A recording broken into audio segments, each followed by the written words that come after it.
Hey, it's like 4 in the morning. So I apologize for the dim lighting. It is still dark out.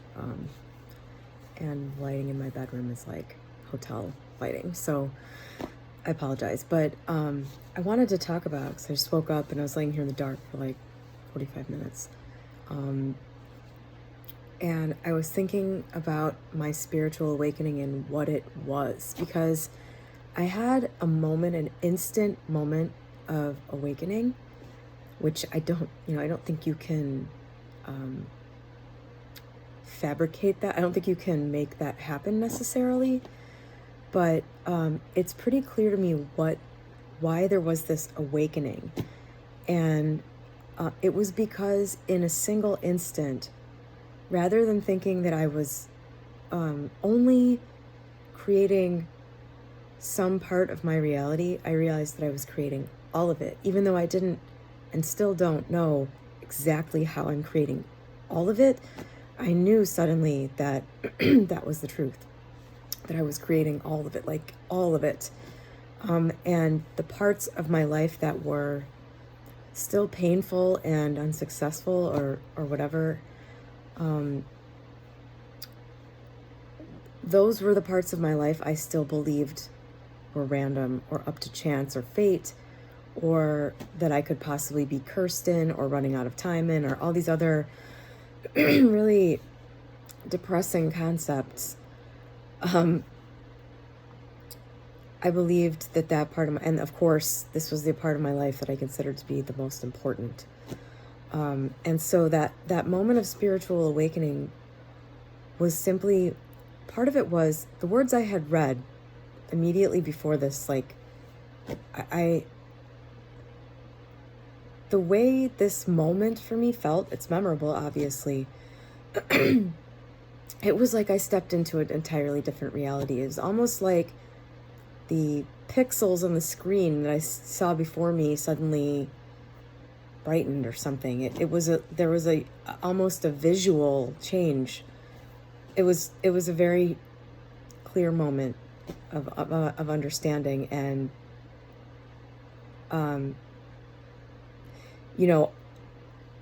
all of the beliefs that a person has, there are so many, probably,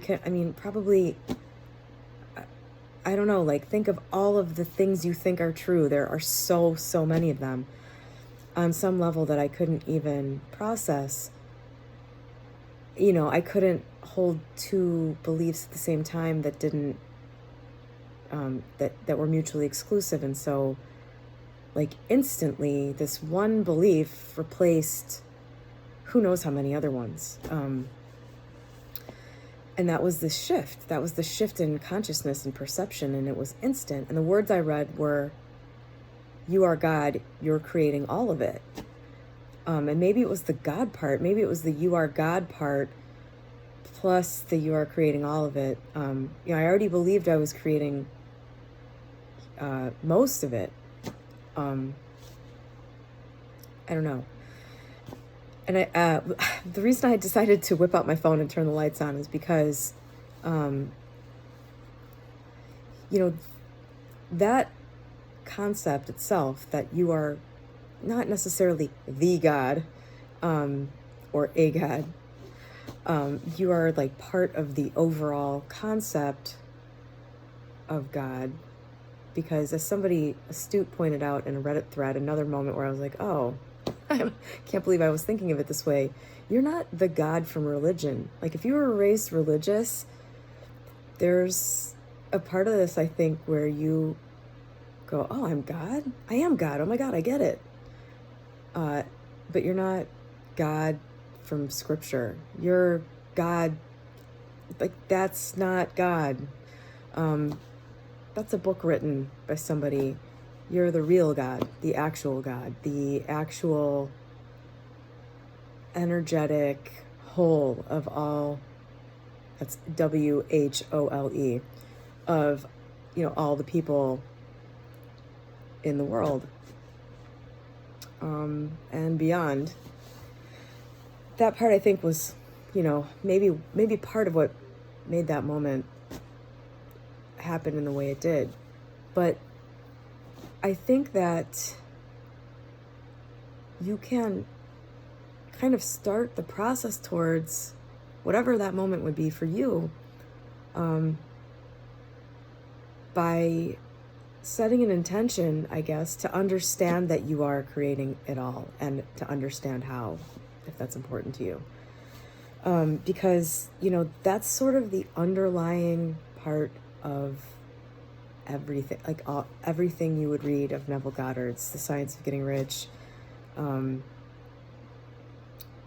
of the books written during that time talking about consciousness with relation to creating outward reality, whatever form or words that takes. So I guess I wanted to make this video to talk about that, that you can essentially start to think about the idea that you're creating everything through your beliefs. And that it's all encompassing. There's nothing that's left out of that. There's no aspect of your life where it's outside of this. It's an all-encompassing thing. For me, I believed that, and this is totally illogical, but I just honestly never spent a whole lot of time thinking about how or why this works. And I'm kind of, that's just kind of my orientation to things. Like, I will read, if I buy a new machine of some kind, I will read enough to get to the point where it works, and then I'm like, good, I'm done. I'm good. I know how it works. Like, I don't read the finer points of the different things the machine can do, or, try to fully learn the situation. I know some people do that. So this is definitely dependent on how you're wired and how you are. For me, it's just like, get me to the point where I can get this thing to do what I need it to do, and then let me move on to something else. And that's basically what I did with the conscious creation stuff. I came, I was lucky enough to have sort of a base foundation in this, in that my mom and her sisters are kind of like, more of the spiritual type a little bit, some more than others. And my aunt gave me a copy of Creative Visualization when I was 15, and I read it, and sort of my mind was open to the idea that you could visualize something and it would happen. But I mean, I was so young, I had no life experience, and I kind of read it, and that it became sort of a part of me to a degree. At least the openness to the idea became kind of a part of me. And then when I read The Science of Getting Rich, I was wanting to get successful financially. And I just kind of left it in that area. I didn't, I read Science of Getting Rich, and I was like, oh, I totally get how to apply this to what I'm doing. At the time, I had a used book business on Amazon. Or that's what happened. I actually didn't have it yet when I read The Science of Getting Rich. The Science of Getting Rich mentality led me to quickly, within weeks, to sort of stumbling on that idea, which was a really great first business enterprise for me. I did really well. It got my feet wet the ways it needed to get my feet wet. But I applied it like I applied learning how to use my hard-boiled egg maker. I was like, oh, I get it. I didn't stop to go, what else can this machine do? What else can this creation machine do? And why? I don't know. I mean, over the years, that was like when I was 23, so that was, I don't know, 2002. In the years that passed between then and now, I don't know why I didn't say, can I apply this to the fact that I'm on a hamster wheel with weighing 190 and being miserable? Like, and can I apply this to my relationship that's not going the way I want? Why does this all work? How does this work? I don't know why. I guess I was too busy working on a business, because I was until about 2 years ago, just like 100 hours a week, totally mentally tapped into that whole thing. It was exhilarating. I just never really paused to say, of course this is affecting other things in my life. Of course it applies to everything. How does this machine work? Didn't really start doing that until November. So, yeah, the point I was trying to make, I think, is that, one, if you're already questioning what can this machine do, how does it work, you're way further ahead of where I was until 6 months ago, where before that I was just like, I can use this to make money, and now I'm rich, yay. And two, if you are already sort of in that area, something to really, I think, focus your attention on and think about is, that this is all encompassing. There isn't anything that's left out. There isn't any area of your life that this doesn't apply to it. Whatever your problem area is, the area that's causing you distress, the area of your life where you're really afraid that you're never going to be able to make anything work.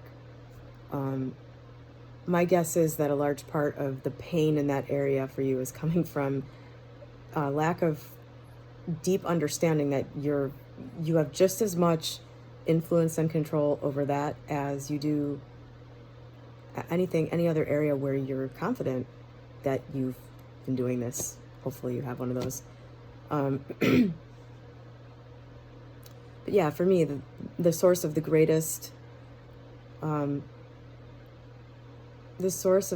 distress and anxiety for me was that I had this area of my life with a bunch of screwed up beliefs. One, I had placed a lot of importance on it that it doesn't deserve.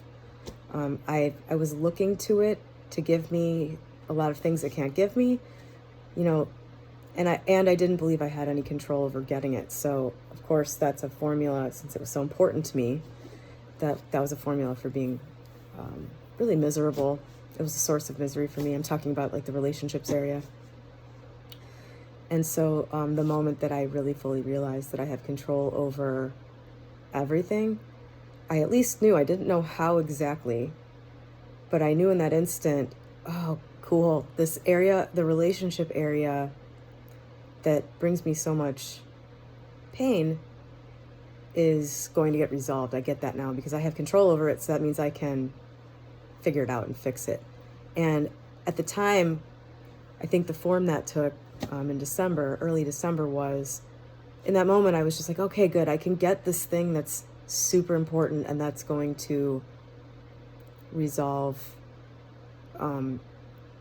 It started out with thinking still that it was super, super important, but I would be able to get it, and that it was going to essentially protect me from having to get comfortable with life, death, what is all this, whatever I was expecting it to do for me. But how that actually ended up playing out was,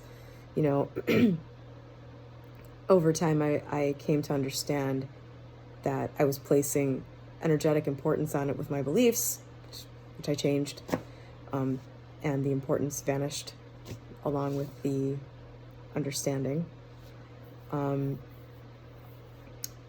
And I started to become more cognizant of my own responsibility to sort of get comfortable with the unknowns about existence, and to get comfortable with this growing understanding that I'm alone in my universe, even though there are other gods with universes all over the place. I am truly in solitude in this way, and that's okay. And it wasn't, there were a few days where it wasn't. There were a few days where I felt very weird. I've read a lot of other people feeling the same way when they kind of understand. It's like, well, wait, so I'm the only one here? This is really lonely. But you're not really the only one here. There are other gods around. You just can't ever experience their universe, which might be a good thing. But but yeah, so that area of my life naturally shifted, and sort of became the thing that it needed to become. And on that note, for anybody who is still watching this, who's been following my saga, I actually decided to take a step back from the Steve thing. Steve is somebody who I met a year ago, and it was long before all of this stuff shifted. And having him in my life was really nice. He's still in my life, but having him in my life over this whole thing playing out has been really nice, because the relationship I have with him is like deep enough, but shallow. Still, there hasn't been enough time that we've known each other enough. It was like the perfect level of depth of a relationship for me to kind of be able to measure the differences in myself. You know, he said to me in January, I feel like I'm just getting to know you. You seem like a different person. Whereas, like, you know, my mom wasn't saying that. She's known me too long. Like, you know, changes in our relationship will take much longer, I think, to be apparent. But like with somebody who I am close with, but they don't know me that well, it's like it was noticeable enough of a difference. You know, my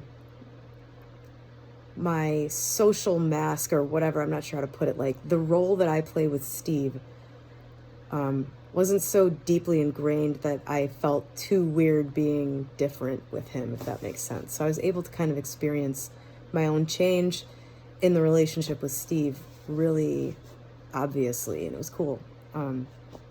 But as far as the romantic thing with him is going, I think I got to make a video about that, because the events that were given to me as a direct result of my change of heart with him blow my mind, but the situation is continuing to develop. So, but yeah, I took a step back from that, and yesterday kind of sucked because of that, but holy shit, like, I have gone through a lot of breakups and separations with people, and there's an element that has been present in every breakup I've ever had that is just glaringly missing from this experience, and that is a sense of it being my fault, or a sense of it being because I wasn't good enough, or a sense of